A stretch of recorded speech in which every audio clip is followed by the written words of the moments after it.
तो आरजेडी और जेडीयू के बीच में जो मर्जर की जो अफवाह चलाई जा रही थी वो यही थी। अगर आज मर्जर की वो अफवाह क्यों, कैसे, ये बात आपको समझ लेनी चाहिए। अगर ये अफवाह नहीं थी तो फिर आरजेडी के साथ अगर नजदीक हो रहे हैं ललन बाबू, तो आपत्ति क्या है? जब मर्जर करने की स्थिति में आप जाने के लिए तैयार हैं तो नजदीक होने में क्या आपत्ति है? इसलिए वो तर्क यहां धाराशायी हो जाता है कि नहीं, मर्जर की कोई बात नहीं थी। मर्जर की थ्योरी चलाई क्यों जा रही थी? बस इसलिए चलाई जा रही थी कि तेजस्वी और लालू यादव को यह कहा जाए कि हम आपके हैं और आपके सुपुत्र को हम मुख्यमंत्री बनाएंगे। सिर्फ कहा जाना चाहिए, बनाएंगे किसी भी सूरत में नहीं। ये लालू यादव जी को भी मालूम है कि नीतीश अपनी मर्जी से कुर्सी हमें नहीं देगा, हमें कुर्सी लेनी पड़ेगी। और लेने के लिए क्या करना पड़ेगा? हमें तो 5-6 विधायक फिर भी कम रहते हैं, तो 5-6 विधायक को लाने के लिए हमें प्रयास करने पड़ेंगे।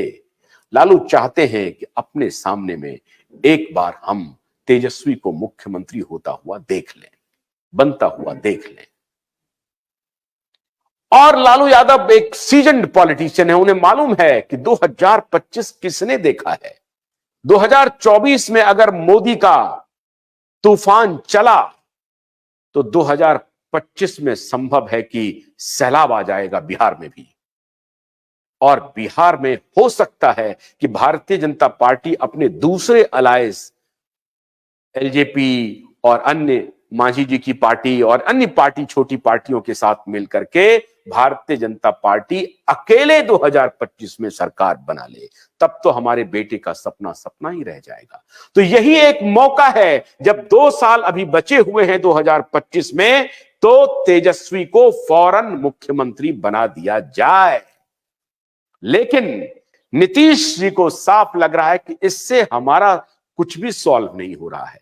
अगर आरजेडी में हम अपने एमपीज को बोलें कि आप जाएं, तो जाने के लिए तैयार नहीं है। उनको तो लग रहा है कि हम उनके नेचुरल अलाय नहीं है, नेचुरल अलाय तो बीजेपी है।